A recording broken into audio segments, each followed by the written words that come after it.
Stock market से अच्छा पैसा बनाने के लिए ये ज़रूरी नहीं है कि आपको मार्केट का स्पेशलिस्ट होना ज़रूरी हो या आपको चार्टर्ड अकाउंटेंट होना ज़रूरी हो। आप नॉर्मल इन्वेस्टर होके भी मार्केट से बहुत अच्छे पैसे बना सकते हैं, लेकिन उसके लिए इतने ज़रूरी है कि आपको फंडामेंटल एनालिसिस या टेक्निकल एनालिसिस के बेसिक्स आने चाहिए। और मेरा यही प्रयास है कि मैं आप लोगों के लिए ये दोनों चीज़ों को बहुत ही आसान बना दूं, ताकि आप खुद से, चाहे आपने कॉमर्स पढ़ी हो, अकाउंट्स पढ़ी हो या ना पढ़ी हो, आप चार्टर्ड अकाउंटेंट हो या ना हो, आप मार्केट एक्सपर्ट हो या ना हो, लेकिन आप अच्छे स्टॉक सही टाइम पे चुनें, सही प्राइस पे उनको खरीदें और सही टाइम पे उनको बेचें। यही मेरा प्रयास है और इसी के लिए मैं आपके लिए अच्छा कंटेंट बनाने की पूरी कोशिश करूंगा और आपको नए नए कॉन्सेप्ट समझाने की कोशिश करूंगा। बस मैं इतना ही चाहता हूं कि आप अगर मेरे वीडियोस देखें और आप चाहते हैं कि आप स्टॉक मार्केट से अच्छे पैसे बनाएं, तो मेरे वीडियोस को पूरा देखिएगा, उनको समझने की कोशिश कीजिएगा, ताकि आप भी अच्छे चॉइसेस कर सकें और आप खूब सारा पैसा मार्केट से बना सकें।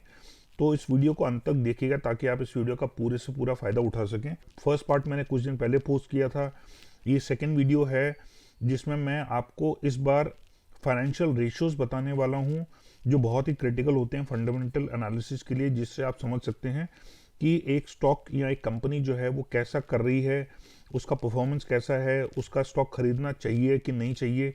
तो ये सारी चीज़ें जो हैं आपको उसके जो फाइनेंशियल्स हैं उनको देख के बहुत ही आराम से अंदाज़ा हो जाएगा। और अगर आप इस वीडियो को पूरा अच्छे से देखेंगे और समझने की कोशिश करेंगे, और अगर आपको कोई डाउट्स हों तो आप कमेंट्स में भी लिख सकते हैं और मेरी ईमेल पे भी लिख सकते हैं। तो चलिए इसी के साथ वीडियो को शुरू करते हैं। तो सबसे पहले बात करते हैं ऑपरेटिंग मार्जिन की कि वो होता क्या है।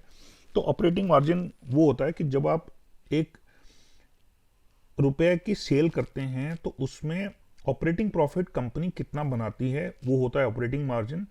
और वो कैसे कैलकुलेट किया जाता है कि जो नेट सेल्स हैं, यानी कि टोटल रेवेन्यू जो होती है कंपनी की, टोटल रेवेन्यू मतलब जितना सामान उन्होंने बेच के जितने पैसे कमाए, और अगर कोई अदर इनकम थी तो वो भी उसमें ऐड होगी। तो टोटल अमाउंट जो कंपनी को मिला अपना सामान बेच के, अपना प्रोडक्ट बेच के या अपनी सर्विसेज बेच के, तो वो ऑपरेटिंग इनकम होता है, जिसको इबिट भी कहते हैं। इबिट का फुल फॉर्म होता है earnings before interest and taxes. तो बेसिकली कैसे कैलकुलेट होता है कि नेट सेल्स जो है, टोटल जो रिसीव हुई अमाउंट सब सामान बेच के, उसमें से ऑपरेटिंग एक्सपेंसेस जब आप माइनस करेंगे, तो ऑपरेटिंग एक्सपेंसेस के कुछ एग्जांपल्स हैं wages and salaries, cost of raw materials, जो सामान आपने रॉ मटेरियल के तौर पे खरीद के लगाया, उसकी जो कॉस्ट थी रॉ मटेरियल की जो सामान बनाने के लिए, रेंट हो गया, इलेक्ट्रिसिटी हो गया। तो ये तो हो गए वो आइटम्स जिनके लिए आपने पैसे दिए, जैसे इलेक्ट्रिसिटी का बिल पे किया, रेंट पे किया, रॉ मटेरियल खरीदा या सैलरीज पे करे। लेकिन कुछ ऐसे एक्सपेंसेस भी होते हैं जो एक्सपेंस के तौर पे माइनस होते हैं, लेकिन उनका कोई कैश नहीं पे करना पड़ता, जैसे कि डिप्रिसिएशन या अमोर्टाइजेशन। तो ये इबिट या ऑपरेटिंग इनकम कैलकुलेट करने के लिए माइनस होते हैं, लेकिन इनकी कोई पेमेंट कंपनी को नहीं करनी पड़ती। और उसके बाद जब आपकी ऑपरेटिंग इनकम निकल जाए, तो ऑपरेटिंग मार्जिन कैसे कैलकुलेट करना है, जो ऑपरेटिंग इनकम होगी उसको डिवाइड करना है नेट सेल्स, यानी कि नेट सेल्स मतलब जो फाइनल सेल्स अमाउंट हुआ उससे। तो इससे आपका ऑपरेटिंग मार्जिन निकल जाएगा। इससे ये आइडिया लग जाता है कि कंपनी अपने ऑपरेटिंग लेवल पे, यानी कि इंटरेस्ट और टैक्स पे करने से पहले, कंपनी अपने सेल्स पे एक्चुअल इनकम कितनी कमा रही है, क्या वो प्रॉफिटेबल है वो बिजनेस की नहीं है। मेरा ईमेल एड्रेस है invest5070@gmail.com। तो अगर आप अपने ब्रोकर के पास बहुत हाई ब्रोकरेज रेट्स पे कर रहे हैं, या आप अपने ब्रोकर की सर्विसेज से सेटिस्फाइड नहीं हैं, क्योंकि वो कुछ सर्विस इश्यूज आते हैं आपको उनके साथ डील करते समय, या आपका कोई आरएम नहीं है जो आपको सही तरीके से गाइड कर सके कि कौन सा स्टॉक कब खरीदना है, कब बेचना है, या इन्वेस्टिंग कैसे करनी है, या किस टाइम पे प्रॉफिट बुक करके निकल जाना है, अगर ये सब चीज़ों में आपको कोई गाइड करने वाला नहीं है, तो आप मुझे इस ईमेल एड्रेस पे लिख सकते हैं और मैं आपका अकाउंट एक बहुत ही रेप्यूटेड ब्रोकिंग हाउस के साथ खुलवाऊंगा, जिसमें आपके जो ब्रोकरेज रेट्स हैं वो अभी जो आप रेट दे रहे हैं उससे तो काफ़ी कम होंगे ही होंगे, साथ में आपको काफ़ी बेटर सर्विसेज भी मिलेंगी। और आपका एक आरएम डेडिकेटेड मैं रहूँगा, जिसमें मैं आपको पूरे तरीके से गाइड करता रहूँगा कि कौन सा स्टॉक कब खरीदना है, कब बेचना है। तो आप ये यकीन मानिए कि जो आप अभी तक प्रॉफिट्स कमा रहे हैं उससे काफ़ी ज़्यादा आप मेरे साथ जुड़ के कमा पाएंगे। और आप मुझे जब तक ट्राई नहीं करेंगे तो ये मैं आपको विश्वास कैसे दिलाऊं। तो इसीलिए आपको मेरे साथ जुड़ना पड़ेगा ये चीज़ देखने के लिए कि मैं आपका कितना ज़्यादा फ़ायदा करा सकता हूँ। और अगर आप मेरे अभी तक टेलीग्राम चैनल के मेंबर नहीं हैं या मुझे ट्विटर पे फॉलो नहीं करते हैं तो दोनों के लिंक्स डिस्क्रिप्शन में दिए हुए हैं, वहाँ से आप क्लिक करके मुझे टेलीग्राम चैनल के भी मेंबर बन सकते हैं और मुझे ट्विटर पे भी फॉलो कर सकते हैं। और अगर आपको वीडियो इन्फॉर्मेटिव लगे तो उसको लाइक ज़रूर कीजिएगा ताकि मेरा भी हौसला बढ़े, मैं भी आपके लिए अच्छा अच्छा कंटेंट और लाता रहूँ। और इसको शेयर भी कीजिएगा अपने बाकी कॉन्टैक्ट्स के साथ में ताकि उनको भी इस बात का बेनिफिट मिल सके। और अगर आप सब्सक्राइबर नहीं हैं तो सब्सक्राइब कीजिए और बेल नोटिफिकेशन प्रेस करते समय ऑल जरूर सेलेक्ट कीजिएगा, नहीं तो आपको सारे वीडियोस के नोटिफिकेशन नहीं मिलेंगे। नेक्स्ट बात करते हैं नेट प्रॉफिट मार्जिन की। तो नेट प्रॉफिट मार्जिन जो है वो इसको बोला जाता है कि 1 रुपए की अगर उसने सेल करी तो उसमें से फाइनली सारे खर्चे हटा के कितना फाइनली उसको बचा जिसको वो नेट प्रॉफिट बोल सके, तो वो होता है नेट प्रॉफिट परसेंटेज। तो नेट प्रॉफिट कैसे कैलकुलेट होता है? ऑपरेटिंग प्रॉफिट जो हमने पिछले स्क्रीन में डिस्कस किया था उसमें से जब आप इंटरेस्ट और टैक्सेस और कम कर देंगे तो आपका वो अमाउंट जो बचेगा वो नेट प्रॉफिट बोला जाएगा। और नेट प्रॉफिट मार्जिन जो होता है वो कैसे कैलकुलेट होता है? नेट प्रॉफिट को जब डिवाइड करेंगे टोटल रेवेन्यू से यानी कि टोटल इनकम से और उसको जब 100 से मल्टीप्लाई करेंगे तो आपका नेट प्रॉफिट मार्जिन आ जाएगा। तो ये मार्जिन जितना ज़्यादा अच्छा हो दैट मीन्स उतना ही आप अपने सेल्स में प्रॉफिट ज़्यादा कमा रहे हैं। अगर ये जितना अमाउंट कम होगा इसका मतलब आपके खर्चों के बाद बहुत कम पैसे बचते हैं, तो शायद वो बिजनेस जो है वो उतना प्रॉफिटेबल ना हो। तो ज़्यादा नेट प्रॉफिट कमाना बहुत अच्छी एक निशानी होती है। तो ये देखना बड़ा ज़रूरी होता है कि कंपनी को सारे खर्चे टैक्स इंटरेस्ट निकालने के बाद में एक्चुअल अमाउंट कितना बच रहा है जिसको नेट प्रॉफिट बोल सकें। नेक्स्ट बात करते हैं शेयर होल्डर इक्विटी की। तो शेयर होल्डर इक्विटी एक ऐसा अमाउंट को बोला जाता है जिसमें टोटल कैपिटल कितना रिसीव हुआ इन्वेस्टर से और उसके अलावा अक्यूमुलेटेड अर्निंग कितनी हुई, यानी कि जो कंपनी ने प्रॉफिट्स आज तक कमाए हैं वो बैलेंस शीट में ऐड होते रहते हैं। और उसका जो हेडिंग होता है वो होता है रिजर्व्स एंड सरप्लस। तो ये रिजर्व्स एंड सरप्लस जो हैं ये अक्यूमुलेटेड अर्निंग्स होते हैं और इनको आप टोटल कैपिटल में जब ऐड करते हो तो उसको बोला जाता है शेयर होल्डर इक्विटी। और दूसरा अक्यूमुलेटेड प्रॉफिट्स कौन से प्रॉफिट्स होते हैं? जो कंपनी के पास बच गए जब उन्होंने डिविडेंड दिया या जब उन्होंने बोनस दिया। नेक्स्ट है रिटर्न ऑन इक्विटी। तो रिटर्न ऑन इक्विटी ये देखा जाता है कि आपने जो इक्विटी लगाई हुई है, जो कैपिटल लगाया हुआ है, उस पर आप एक्चुअली रिटर्न कितना कमा रहे हैं। और ये कैलकुलेट होता है नेट प्रॉफिट जो है कंपनी का, उसको जब आप डिवाइड करेंगे शेयर होल्डर इक्विटी से तो आपका रिटर्न ऑन इक्विटी आ जाएगा। तो ये भी देखना जरूरी होता है कि जो कैपिटल हमने लगाया क्या वो हमें बाकी जो इन्वेस्टमेंट्स हैं मार्केट में उनसे बेटर रिटर्न दे रहा है कि नहीं दे रहा। नेक्स्ट है आरओसी ही, जिसका फुल फॉर्म है रिटर्न ऑन कैपिटल एम्प्लॉयड। तो ये एक फाइनेंशियल रेशो है जो ये देखता है कि कंपनी की प्रॉफिटेबिलिटी कितनी है और उसका कैपिटल एफिशिएंटली एम्प्लॉयड है कि नहीं है। तो ये रेशो समझने में मदद करता है कि कंपनी कितने अच्छे प्रॉफिट्स कमा रही है अपने कैपिटल से। तो ये निकाला कैसे जाता है कि earnings before interest and tax यानी कि ऑपरेटिंग प्रॉफिट जो हमने पहले डिस्कस किया था डिवाइडेड बाय कैपिटल एम्प्लॉयड, जिसमें इबिट होता है earnings before interest and tax यानी कि ऑपरेटिंग प्रॉफिट। और कैपिटल एम्प्लॉयड कैसे निकालेंगे? टोटल एसेट्स में से जो आप करंट लायबिलिटीज को माइनस कर लेंगे तो आपका कैपिटल एम्प्लॉयड आ जाएगा। नेक्स्ट है रिटर्न ऑन एसेट्स, क्योंकि हर कंपनी के पास एसेट्स होते हैं तो वो एसेट्स को कितना अच्छा यूटिलाइज कर रही है और कितना रिटर्न उन एसेट्स में से निकाल रही है, क्योंकि एसेट्स आप ऑब्वियसली इसीलिए रखते हैं ताकि उनमें से आप कुछ कमा सकें।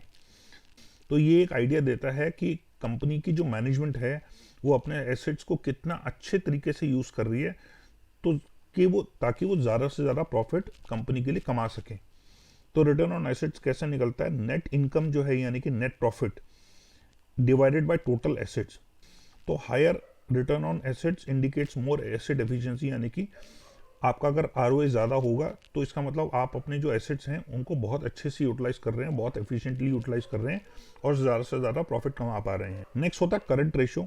तो करंट रेशो एक लिक्विडिटी रेशो है जो ये देखता है कि कंपनी की क्या एबिलिटी है शॉर्ट टर्म ऑब्लिगेशंस पे करने की या ऐसे लोन्स ऐसा डेट जो 1 साल के अंदर अंदर पे करना पड़े।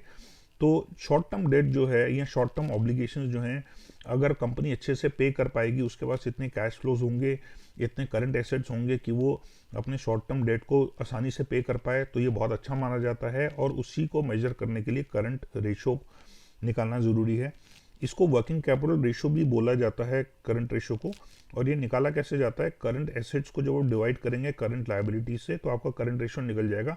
और करंट रेशो अच्छा माना जाने के लिए 1 से ऊपर होना चाहिए, ताकि 1 यानी कि आपके एसेट्स जो करंट हैं और लायबिलिटीज़ जो हैं वो अगर 1 से ऊपर होगा तो इसका मतलब आप अपने करंट लायबिलिटीज़ को आराम से मैनेज कर पाएंगे। तो रेशो अगर 1 से कम होगा तो इसका मतलब ये है कि शॉर्ट टर्म लायबिलिटीज़ जो हैं वो शॉर्ट टर्म एसेट्स या शॉर्ट टर्म रिसीवेबल से ज़्यादा हैं, और इसकी वजह से कंपनी को कैश फ्लो इश्यूज हो सकते हैं। वो हो सकता है अपनी लायबिलिटीज़ को टाइम से ना पे कर पाए या उसके लिए उसको उधार लेना पड़े, डेट लेना पड़े। नेक्स्ट आ जाते हैं डेट टू इक्विटी रेशो। तो डेट टू इक्विटी रेशो ये दिखाता है कि कंपनी का जो टोटल लायबिलिटीज़ हैं वो कितना ज़्यादा है शेयर होल्डर इक्विटी से या कितना कम है, क्योंकि ये दिखाता है कि कंपनी ने फाइनेंशियल लेवरेज कितनी ली हुई है, यानी कि जितना उनका कैपिटल है उससे कितना ज़्यादा या कितना कम उन्होंने डेट ले रखा है। तो अगर डेट ज़्यादा ले रखा होगा तो दिक्कत है, क्योंकि इंटरेस्ट भी ज़्यादा पे करना पड़ेगा और जो लेंडर्स हैं वो भी कंफर्टेबल नहीं होंगे कि कल को अगर ये बिजनेस जो है वो फेल हो जाता है तो कंपनी की जो नेटवर्थ है अगर वो डेट से कम हुई तो दैट मीन्स लोगों को लॉस, जो लेंडर्स हैं उनको लॉस सफ़र करना पड़ेगा। कंपनी उन सारे लेंडर्स को सारा का सारा पैसा वापस नहीं कर पाएगी जितना उन्होंने बोरो किया था। तो ये बहुत ज़रूरी है देखना। तो अच्छी कंपनीज वो मानी जाती हैं जिनका डेट टू इक्विटी रेशो 1 से कम होता है, क्योंकि डेट टू इक्विटी रेशो निकालते हैं टोटल लायबिलिटीज़ को डिवाइड करते हैं टोटल शेयर होल्डर इक्विटी से। नेक्स्ट है इंटरेस्ट कवरेज रेशो। तो इंटरेस्ट कवरेज रेशो ये देखने के लिए यूज़ किया जाता है कि कितनी आसानी से कंपनी अपने आउटस्टैंडिंग जो डेट है, जो उन्होंने पैसा बोरो किया हुआ है, उस पर कितनी आसानी से इंटरेस्ट पे कर सकती है, क्योंकि अगर इंटरेस्ट पे नहीं करेंगे तो एनपीए बन जाएंगे। तो इसीलिए ये कंपनी को कम से कम इतना बहुत ज़रूरी है कि वो अपना इंटरेस्ट टाइम पे कर पाए, जिसके लिए उसका इंटरेस्ट कवरेज रेशो अच्छा होना चाहिए। तो इंटरेस्ट कवरेज रेशो कैसे निकाला जाता है, ईबिट को जब आप डिवाइड करेंगे इंटरेस्ट के एक्सपेंस से, यानी कि प्रॉफिटेबल होना चाहिए तभी आप इंटरेस्ट दे पाएंगे। अगर प्रॉफिट आपके कम होंगे, मान लीजिए आपका ऑपरेटिंग इनकम है 50 रुपये और आपको इंटरेस्ट देना है 100 रुपये का, तो आप दे ही नहीं सकते क्योंकि आपका प्रॉफिट कम है और इंटरेस्ट ज़्यादा है। तो हमेशा ये ज़्यादा होना चाहिए और ये कम होना चाहिए, ताकि आप आराम से अपने ऑपरेटिंग प्रॉफिट में से इंटरेस्ट पे कर सकें। एसेट टर्नओवर रेशियो ये मेजर करता है कंपनी के सेल्स या रेवेन्यूज उसकी एसेट्स के मुकाबले। जो एसेट्स हैं कंपनी के वो कितना रेवेन्यू जनरेट कर रही हैं। तो एसेट टर्नओवर रेशियो जितना ज़्यादा होगा वो उतनी ही एफिशिएंट कंपनी मानी जाएगी रेवेन्यू जनरेट करने में अपने एसेट से। और एसेट टर्नओवर रेशियो कैसे निकाला जाता है, टोटल जो सेल्स है यानी कि जितना पैसा आपको रिसीव हुआ सेल्स करके, उसको आप डिवाइड करेंगे किससे, assets at the beginning of the period, यानी कि अगर आप 1 महीना ले रहे हैं, 6 महीने ले रहे हैं, 1 साल ले रहे हैं, तो जितना पीरियड ले रहे हैं उसके बिगिनिंग में आपके एसेट्स कितने थे और एंडिंग में एसेट्स कितने थे। क्योंकि उस पीरियड के दौरान हो सकता है आपने कुछ एसेट्स बेच दिए, हो सकता है कुछ आपने और एसेट्स खरीदे, तो बिगिनिंग और एंडिंग के बीच में कुछ फर्क भी हो सकता है। और उन दोनों को जब आप ऐड करेंगे, उसको 2 से डिवाइड करेंगे, तो वो आपके एवरेज एसेट्स हो जाएंगे ड्यूरिंग द पीरियड। नेक्स्ट है इन्वेंट्री टर्नओवर रेशियो। तो इन्वेंट्री टर्नओवर रेशियो ये डिटरमिन करने के लिए यूज़ किया जाता है कि एक कंपनी ने इन्वेंट्री कितनी बार बेची और कितनी बार उसको रिप्लेस किया। इन्वेंट्री किसको बोलते हैं, जो स्टॉक आपका बच जाता है, स्टॉक आप प्रोड्यूस कर रहे हो, जैसे आप माल प्रोड्यूस कर रहे हो तो सारा का सारा तो बिकता नहीं है। ऐसा नहीं कि आपने आज माल बनाया और आज ही बेच दिया। तो अगर आपके पास कुछ माल बच गया तो उसको इन्वेंट्री बोला जाता है।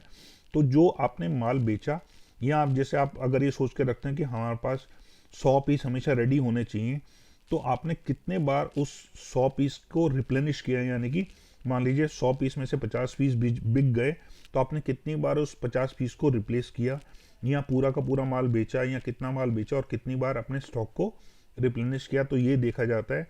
तो जितने इन्वेंट्री टर्नओवर ज़्यादा होगी उतना ही इसका मतलब आपकी चर्निंग अच्छी हो रही है, उतना ही आप माल ज़्यादा बेच पा रहे हो और उतना ही अपने एसेट्स को अच्छे से यूज़ कर पा रहे हो, उतना ही आपकी मार्केटिंग अच्छी है, आपकी प्राइसिंग अच्छी है। तो कैलकुलेटिंग इन्वेंट्री टर्नओवर बिजनेस की मदद करता है अच्छे डिसीजन लेने में, यानी कि प्राइसिंग। तो अगर आपका प्राइस बहुत ज़्यादा महंगा होगा तो आपका माल कम बिकेगा, अगर आपका प्राइस अच्छा होगा, मार्केट उसको पसंद करेगी, उस प्राइस को उसको अच्छा समझेगी, तभी लोग ज़्यादा खरीदेंगे, तभी आप मैन्युफैक्चर अच्छे से कर पाओगे, मार्केटिंग अच्छे से कर पाओगे और नया माल खरीद पाओगे, नई रॉ मटेरियल खरीद पाओगे। तो इन्वेंट्री टर्नओवर कैसे निकाला जाता है? सेल्स को जब आप एवरेज इन्वेंट्री से डिवाइड करोगे तो आपका इन्वेंट्री टर्नओवर निकल आता है। तो एवरेज इन्वेंट्री कैसे निकाली जाती है? जिस पीरियड को आप कंसिडर कर रहे हो, चाहे वो 1 महीना हो, चाहे 1 साल हो, चाहे 3 महीने हो, चाहे 6 महीने हो, उस पीरियड की बिगिनिंग की इन्वेंट्री और एंडिंग की इन्वेंट्री आप जोड़ेंगे दोनों को, और उसके बाद 2 से डिवाइड करेंगे तो एवरेज इन्वेंट्री निकालेंगे। तो आई होप आपको सारे कॉन्सेप्ट क्लियर हो गए होंगे, और आपको आने वाले समय में जब भी आप किसी कंपनी के फंडामेंटल्स को देखेंगे, फाइनेंशियल्स को देखेंगे, तो आपको एनालाइज करने में बहुत आसानी होगी, क्योंकि मैंने कोशिश की है कि इनको और जितना डीपली मैं एक्सप्लेन कर सकता था, वो उसको उसका महत्व क्या है उस रेशो का, उसको क्यों यूज़ करना चाहिए, कैसे यूज़ करना चाहिए, उसको निकालना कैसे चाहिए, ये सब मैंने बताने की कोशिश की थी। लेकिन फिर भी अगर आपके डाउट्स हों तो आप मुझे कमेंट्स में लिख के पूछ सकते हैं, या मुझे ईमेल लिख के पूछ सकते हैं। तो thank you so much for watching this video, और अगर आपको पसंद आई हो तो लाइक कीजिएगा, और चैनल पर नए हैं तो सब्सक्राइब कीजिएगा। And thank you so much and take care and God bless.